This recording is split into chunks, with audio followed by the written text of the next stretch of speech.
Welcome to our nightly telecast of Just the News, where we give you a wrap of everything important that's happening in the country in about 10 minutes, along with some information from around the world.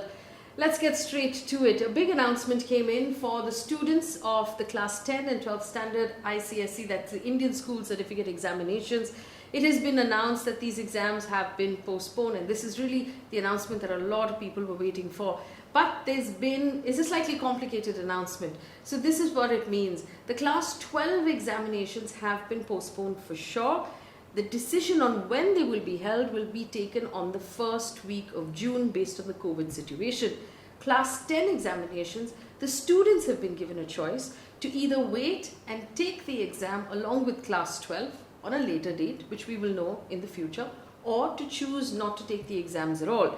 Now, for those students who choose not to take the exams at all, the Council for the Indian School for Certificate of Examinations will develop what they call an unbiased criterion to prepare the result for such candidates. This has caused some confusion among parents and students based on the responses we've seen on social media, but this is the information we have from the board right now. In the meantime, India has recorded 217,353 cases in the last 24 hours, 1,185 deaths. This is the highest spike in a day ever, and we really are, getting to higher spikes on a daily basis. This is the second straight day that India has reported more than 2 lakh cases. It is the 6th consecutive day of recording more than 1.5 lakh cases.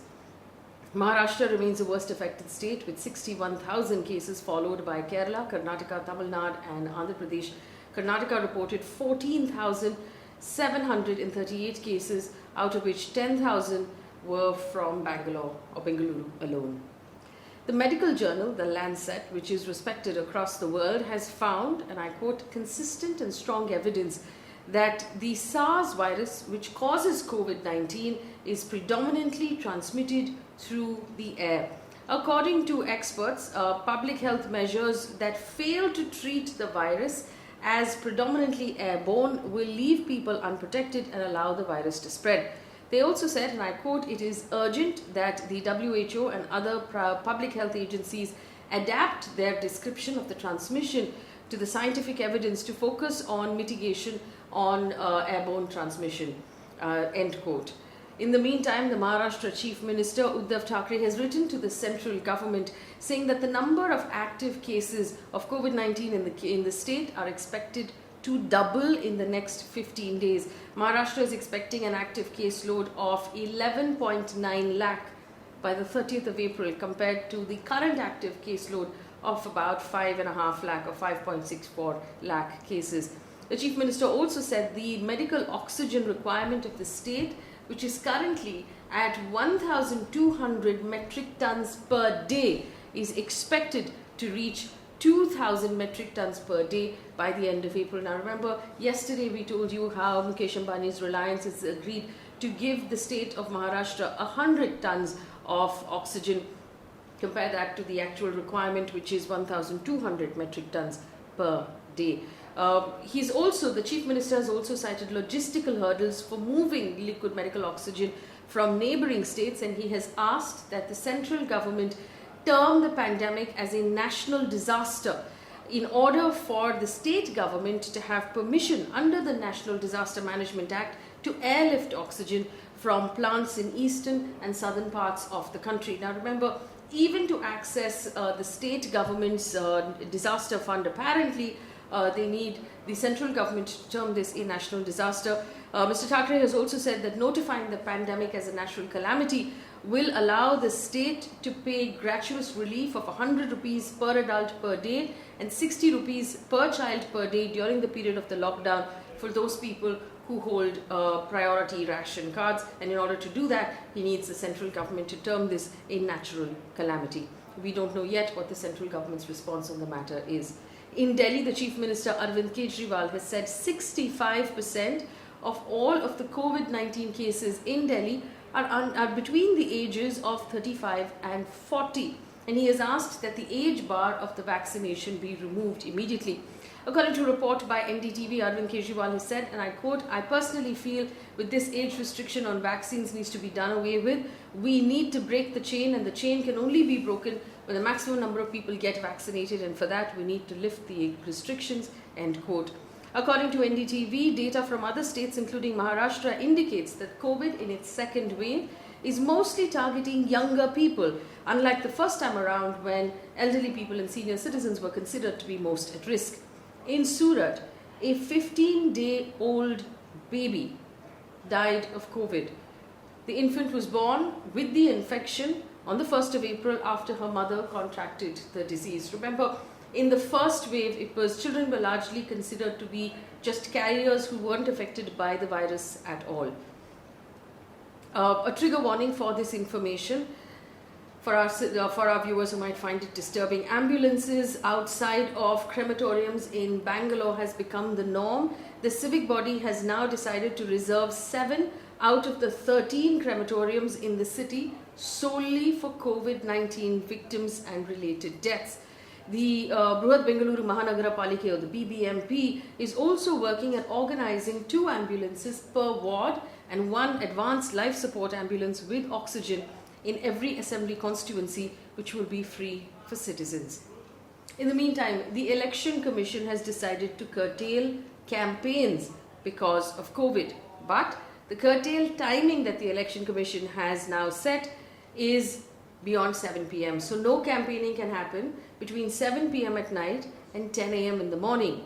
The silent period, which is now been extended from 48 hours to 72 hours for each of the remaining 3 phases of the West Bengal election. Now, to just give you an understanding of what this is, in any election that's conducted in our country, for 48 hours before voting actually begins, campaigning has to stop completely. There's no active campaigning by the candidates. They're not to make any statements on television or digital media in any form. That 48-hour period has now been extended to 72 hours for each of those 3 phases. But we also know that TMC leader and Chief Minister Mamata Banerjee had asked that the 3 remaining phases of West Bengal's election be combined to 1 phase, but there is no response on that as of now. The Election Commission has also said that candidates and political parties should ensure absolute adherence to COVID guidelines. If there are violations, strict actions will be taken. It shall be the responsibility of the organizers of the public meetings, rallies, to provide masks and sanitizers to every person attending these meetings and rallies. This is to be done at the cost of which should be added to the expenditure of the campaign within the prescribed limits. Earlier, the EC had said that it will ban rallies if COVID rules have been flouted. Of course, there are many visuals right now on social media of COVID rules being flouted at many election rallies that are currently being held in West Bengal. The CEO of the Serum Institute of India, Adar Poonawalla, remember Serum Institute is the one manufacturing Covishield, he has appealed to the US President Joe Biden on Twitter to lift the embargo on the export of raw materials needed for the manufacture of vaccines from the US. The US has raw materials that are needed for the manufacture, but they put an embargo on those exports to make sure they have enough vaccines for their own population.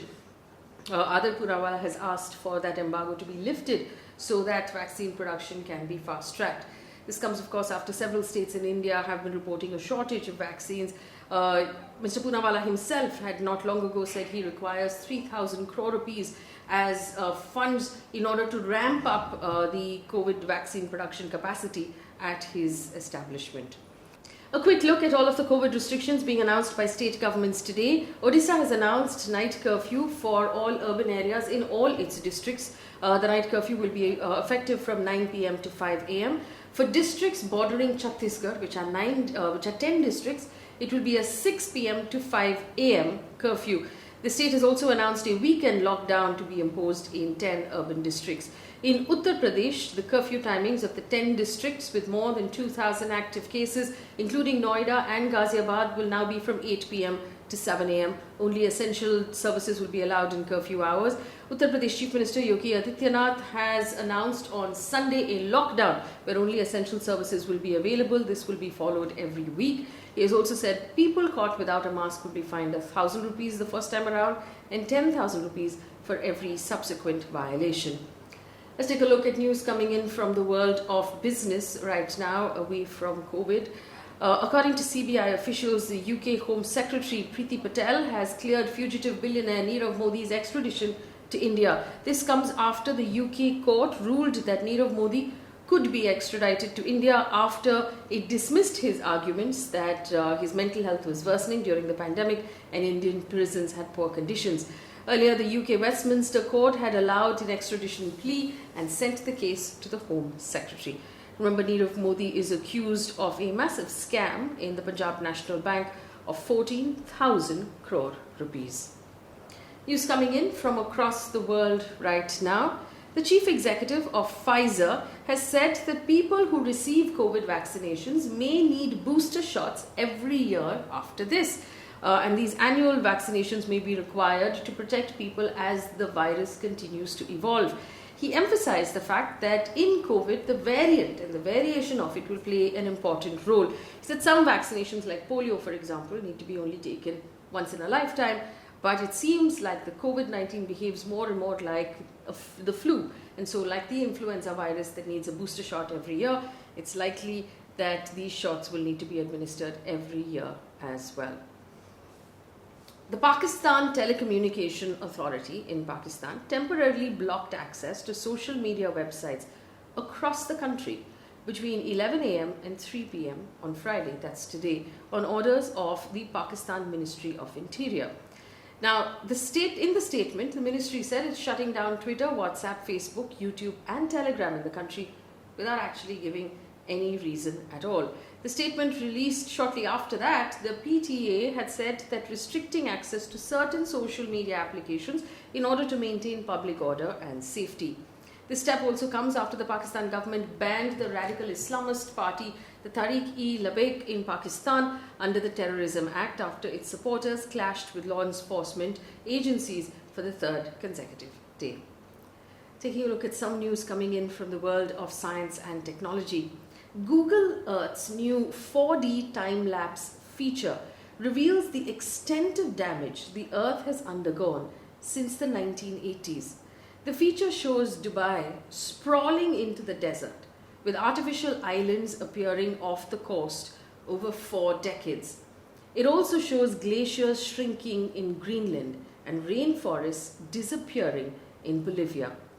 The immersive experience was used using 24 million satellite images.